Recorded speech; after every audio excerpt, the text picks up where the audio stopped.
Welcome to your TV. We are at Comcast Channel 15 showing our programs for you.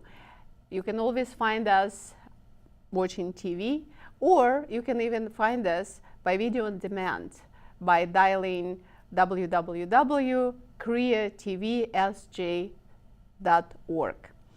Our programs done with help of volunteers, students, interns, and of course professional staff members of Comcast.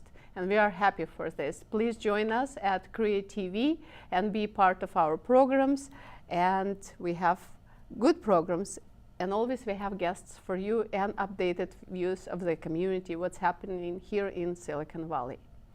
Thank you. Today we have John Lockwood. He is CEO of Algo-Logic company, which is located here in San Jose, capital of Silicon Valley. So please tell us about yourself. Yeah, I started out in the Midwest and then worked first at IBM and at Research Triangle Park, and then went to graduate school at University of Illinois and worked at AT&T Bell Labs. And that was a real great experience. At the time, AT&T had a fantastic research group and had a chance to work in Murray Hill, New Jersey with the research group there. So you also work at Supercomputing Center as well?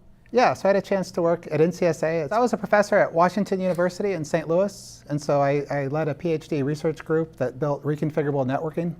So we worked in the applied research lab and put together high-speed networking applications. And then you organize a company, or you were part of the company with somebody? Well, we started having more and more people use this research prototype for doing products. And so as we had graduate students that were going from doing the research work to what amounted to doing product design for some of our research sponsors, we decided we needed to spin the company out. And so Algo-Logic was spun out from Stanford in 2009. And where that company was spin off back in Midwest or in Silicon Valley? Oh, here in Silicon Valley. So we started off right off University Avenue, our first office on Lytton Avenue in Palo Alto. And then we moved to Santa Clara and had an office there. And then we moved into our current office in San Jose about a year and a half ago. So what is it like to run a company in Silicon Valley? It's a challenge. Is that going from, I think, as a professor, when we built research prototypes, our students would be happy if they got something to work. And if it worked 9 out of 10 times, that was a thesis. But what's different in a company is that customers expect things to work 99.999% of the time. And so it's 5 nines instead of 1 9. So I think the hardest thing going from being an academic to running a company was to not just come up with ideas and build things, but to build things and make sure they were reliable enough to be deployed at scale. So at one of the conferences, they talk about smart cities or connected cities. Would you please give us what is this connected city and why it's important for us to learn about or know? Yeah, so a connected city is one where there's sensors and there's compute systems and data is being transferred. It's connected. Things are connected together. And so a smart city is when you use that data to do intelligent things. And so a connected city, there's a lot of new efforts going on in building connected cities and just to make improvements to the city. For example, traffic control. I think we've all been stuck in San Francisco traffic at times. And there's a lot of room for improvement. Is that there's a lot of ways that if you coordinate different systems together, is that you can find ways to get people to where they need to be. Around accidents, for example, on different roads, let people know before they leave if they're going to be stuck in traffic or not and what paths they could take. So, and I think also these connected cities can solve other problems we have for real-time data. Is that if we have emergencies, for example, or crime, is that a good deterrent to crime is to know that someone will respond to it quickly. And so I think that's a really important aspect, is that having emergency response to be able to tie in. Or if there's a fire, you want to have the fire department be able to respond to things quickly. And so I think these are the kind of benefits you get out of having connected cities, is being able to find parking spots. And, parking spots, crimes, prevention. Right. That would be also good to know. And how do you think smart cities will change our lives? Well, I think it'll make it easier. Is that I think there's nothing more frustrating than being stuck in a place and not having the information when you need it. And so this aspect of smart cities is being able to find the information you need and have it be online instantly. And so I think that the main point is making it easier. It can also be more cost effective because it's a lot more efficient. We don't need to go and wait in line to get things if that data is available online by itself. So how is that to live in smart city? I know we kind of have the vision of it in San Jose smart city or connected city to some degree. Yeah.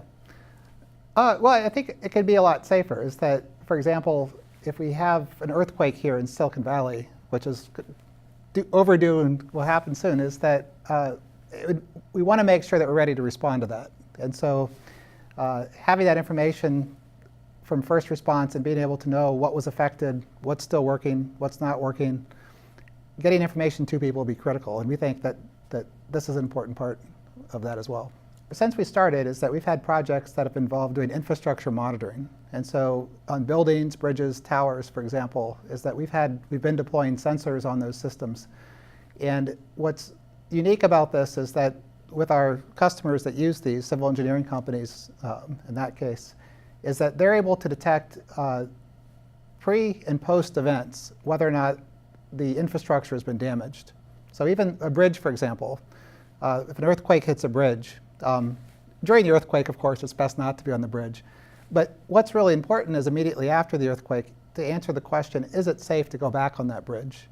And if you look at the harmonics and the vibration of the bridge before and after the event, is that it turns out that you can characterize that structure and have good confidence that it's still in the same condition or suitable condition to be used again. So our Black Diamond system is our data acquisition system. And so it collects very, very fine sensor data, such as data from accelerometers, and can pick up just the slightest movement of buildings. And we look at that in the frequency domain. You can look at the harmonics of the building.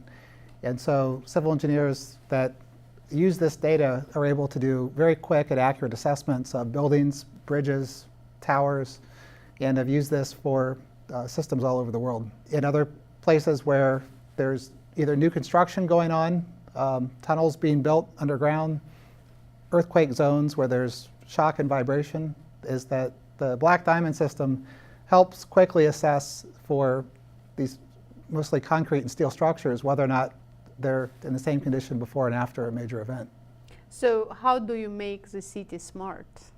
So having that kind of data stream in lets us assess, for example, whether or not a bridge is still in good condition.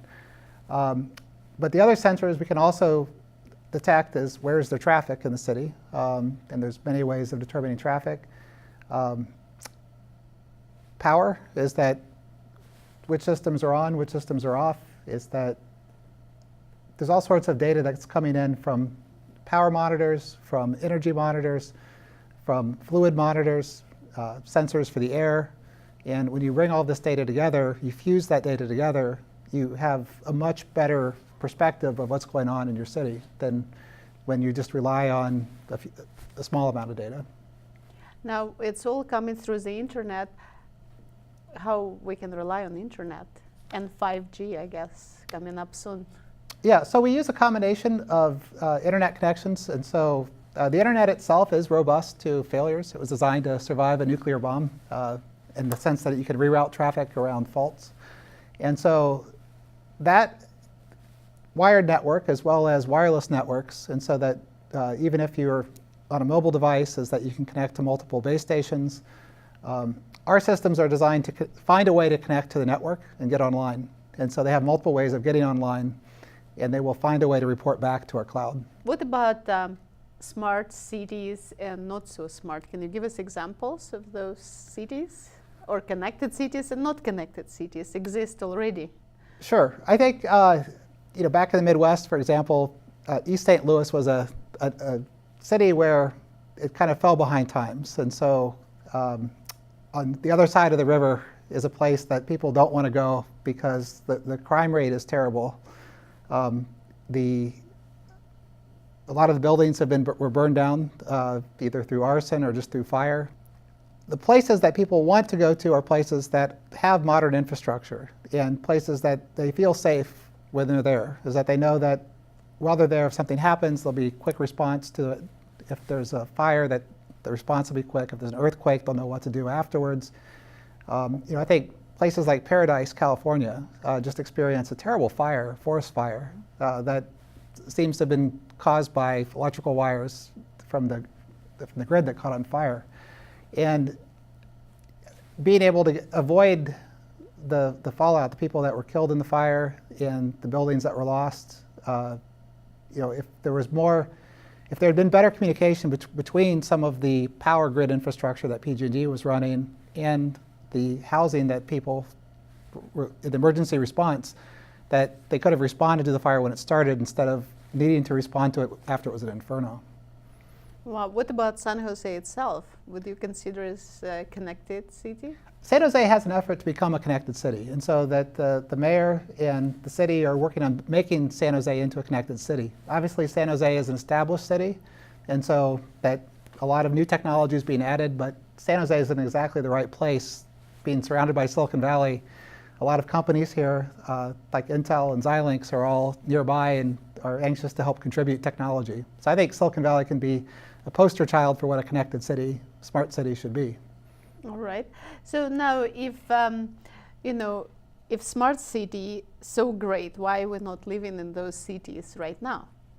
Yeah, I think the technology has really just become available where it's affordable, and so that the ability to put sensors all over and to be able to do machine learning and artificial intelligence is something that's really just become available in the last couple of years. And so it would have been expensive if we had tried to build a smart city 20 years ago. And I don't think people want to pay more to live in this. But now we can use really low-cost, very scalable technology to build this without adding costs, and in fact adding a whole lot more value so that you get a lot more out of it without paying much for it. So cloud services is much cheaper.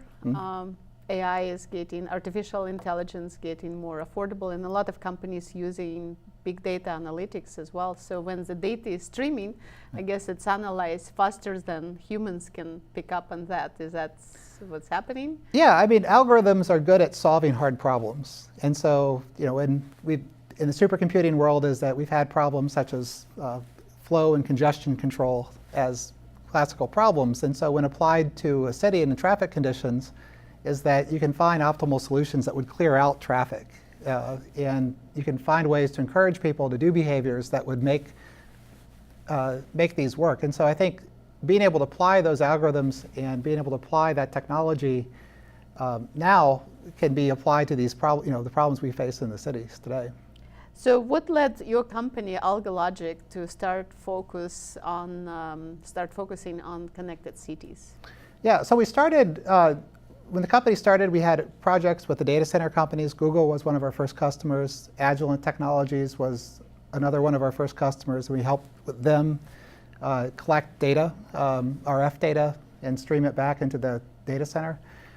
And I think as we evolved is that we grew into helping high-frequency traders and banks and brokers make the stock trading market much more efficient.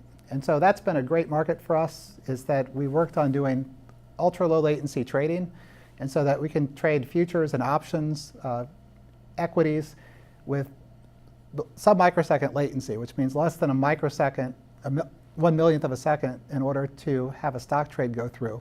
So this creates really efficient markets. It creates this ability to have, in the past, if you were to buy a stock, your broker might take 1/8 of a point or a 1/4 point spread on the transaction. And so now it's it's a penny. And so that these automated systems have made the fluidity of liquid markets much more efficient. And so we want to apply this to other domains. And so we've already applied this into the trading space and helped our customers trade fast and efficient and profitably. And so we think that for other places where there's transactions, we can apply this technology and make these transactions go faster and quicker. So how is then Algo-Logic uniquely qualified to build those cities or deliver the solutions to connected cities? We have a really unique solution. And so we've started off as a hardware company, or as a company that designs hardware, is that we call it gateware, because it's kind of more like software in the sense that we don't have the typical cost and expense of building chips. We use programmable chips that come from Intel and from Xilinx. and other FPGA companies to implement our circuits, but they have the speed and efficiency of an ASIC, of an IC chip, but the programmability of software. And so this combined was a great combination for building our stock trading systems, and it's a unique approach. And so whereas most systems that operate just in software really have a hard time being real time, our systems were designed from the start to be fast in real time and guarantee that the latency would always be bounded, the throughput would be high, and they use very little power at the same time. So talking about latency, you said FPGA, that's what you have been talking about? I don't know if it's on any of these cards. So FPGAs are these field programmable gate arrays. And it's a technology that really pioneered by a company here in the Bay Area called Xilinx. And so Xilinx created these chips, realizing that there was a need to be able to change and alter how the logic functions were implemented. And so often they were able to glue together other logic blocks. But eventually these chips that they were using that had this programmable feature became large enough that the entire application could fit on these chips. And so what's neat is that you can have the compute customized. You can build a compute engine that's optimal for solving that problem. Like if you're sorting, for example, you can build a sort algorithm that runs optimally on an architecture instead of trying to program a software solution to do that, and that would be a lot less efficient. Wow. And latency, why it's important to on latency, especially emergency situation, I guess? Or well, I think the biggest thing is real time. Is that one of the things coming now is 5G networks, and so with 5G, that the ability to have the same real-time data that you have with wired networks becomes available to mobile devices, and so we'll see a lot more applications being used in the field that operate on real-time data, and I think we all experience latency. We don't appreciate it. Back if you ever have a cell phone call and the other person is on a remote network, is that you notice the latency. And so when you start talking, they start talking, you don't realize you're both talking until a few milliseconds afterwards. And that's frustrating because it's hard to have a conversation when both of you have delayed information. So getting rid of the latency means that it's just like we are right now, almost live, right? Almost next to each other. Yeah. It's really critical, though, for automated systems, though, as machines start interfacing with other machines, is that these machines operate at machine timescales, which are microseconds and milliseconds, and that as these machines interact with each other, the time that for them to react has to be that fast. Because to a computer, it's ages of time. Milliseconds are forever. And so it'd be like if you and I were talking and there was a 1 hour delay between each word. We would both go crazy. And so that's what it's like to a machine-to-machine interaction when you have latency in the network. And so to a stock trading system, for example, you need a quick response. Now, if you bought something, did your order execute? Do you now own it? Or did the price change? You made lots of money, hopefully, during that trading. Right. Now, talking about internet and network, what kind of network you are using, your company? Yeah, so we focus on building things around Ethernet. And so Ethernet has really become the standard for high-speed networks. And so we've gone from building things that were gigabit in speed to 10 gigabit. And now we're working on things that are 40 gigabit and 100 gigabit. And so typically runs over fibers or it runs over cables. They connect our FPGAs to computers. So what technologies are you using? So we're using, as I mentioned, FPGAs. We're using that come from Xilinx and Intel. We're using CPUs. When we do have software systems, is that the software systems can still talk to our networks the standard way that they do. But the main technologies that we use is we apply these reconfigurable chips to networks to build what we call this gateway-defined networking. Now, when you talk about work with Intel, what can you say about that experience, I guess, and value for each other? Sure. So we've been working with Intel for a long time. Is that I used to teach a course on how to program x86 assembly, which is the lowest level programming for an Intel processor. And that evolved into programming applications, but we also worked with a company called Altera, which was an FPGA company, and Altera was acquired by Intel a couple of years ago. Intel realized that just doing more software wasn't going to make computers grow at the speed we've been expecting them to grow at. And so they acquired, one of the largest acquisitions they've done ever was to acquire Altera. And so we've been working closely with Altera, and now we continue to work closely with them through Intel. Yeah, what about other technologies you have been using when we talk about network? I think, I don't know, maybe you escaping Comcast or internet, I think, coming. Yeah, so here in San Jose, is that our company, Algo-Logic, is connected to the internet through Comcast Business Network. And so we use Comcast fiber for our primary internet connection. And so we have a fiber link that comes into our building and provides us with gigabit speed through the fiber. We also use the Comcast coax network, which is the cable network, for our backup network. And so we have multiple connections of internet through Comcast, and our key value store that's online is hosted through that network here in San Jose. And talking about data, because you're running a lot of data, we're talking about privacy, how your company help with or secure that? Yeah, so privacy is a big concern, is that as we have these devices, it's a legitimate concern to be worried that can someone else see this data. And so on our systems, our Black Diamond, our 3rd gen system, is that all the data that gets collected, that gets sent over Ethernet, is being sent over a virtual private network, a VPN. So it's encrypted and authenticated. So we're certain that the data that's coming through is just from the device that it's coming from, and we're also certain that nobody else can see it on the way. Some of the benefits of putting these algorithms into logic is the fact that we can make these systems that are incredibly efficient, have enough throughput to scale at the kind of global scale that we're looking at, and be a real time so that there's not the delays that you typically get with some of the software-based solutions. A fire has been started in this building, but because we don't have fast real-time response, it's likely this building will burn down. This water tower had a leak, and because that leak wasn't detected, it caused corrosion, and that corrosion caused structural failure of the water tower. Behind it, power lines that run through the mountains, transformer blew up and started a fire in the mountains. Again, these are all things that we don't want to see in our cities, and things that don't need to be there. So as we go through, we can start seeing a few differences as we leave the old city. For example, lights in this tunnel are turning on in response to proximity. And so that's an example of having smart infrastructure that can respond to our needs. Traffic, for example, can be controlled. And so by having a global view of all the traffic of the city, we can optimize the flow throughout the city, not just each intersection. Ahead of us, we can see live streaming market data. So Algo-Logic is known for providing ultra low latency market data and order processing for high frequency traders. This intersection, we want to go into a protected area of the city. And so this is different. A drone sees and identifies our car and can inform security that we're allowed to go through this intersection.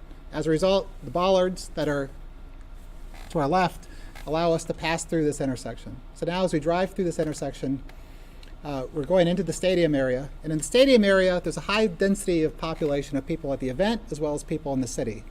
And so in order to handle all of this traffic coming from the mobile devices and from the people, is that we need 5G deployments.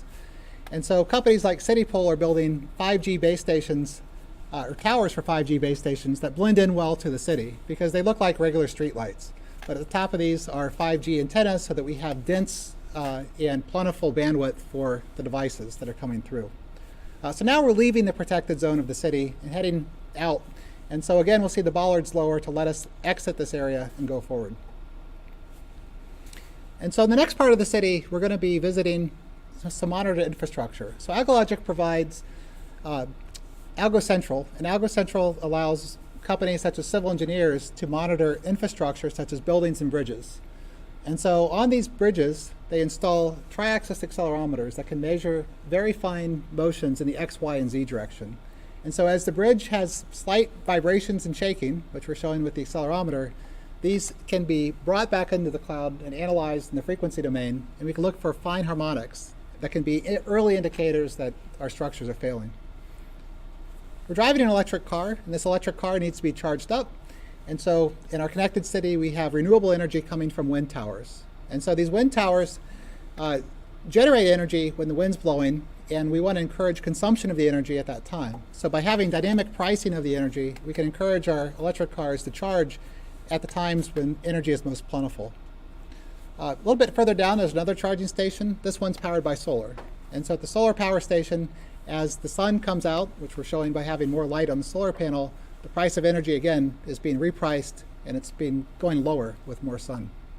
So in this demonstration, we saw a couple of key things. We saw the black diamond acquiring real-time data from the sensors that are on this table, streaming that data into our cloud, and implemented on an FPGA, the Zinc. The next thing we saw was the key value store. So Algo-Logic has implemented our key value store in FPGA logic that runs on the PAC card.